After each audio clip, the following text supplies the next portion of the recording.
Approaching Barangay Tubay.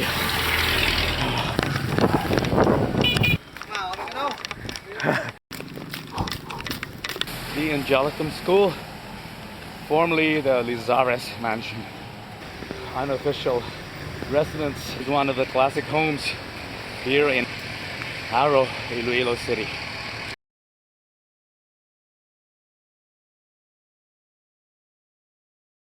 There's the Jaro Plaza, or old Jaro residences in what used to be the Philippines Millionaires Row.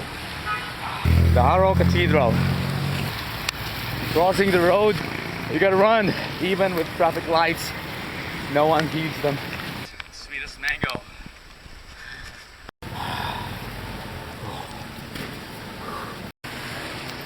The Jaro Public Market.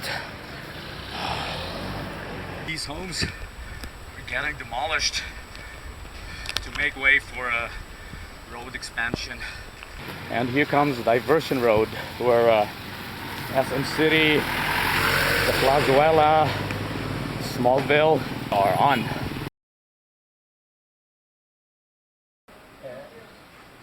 Charge kay Tigar. Amo na nga nagbantog si Pao. Oo. Tapos nakamutya na nila. Wala akong to.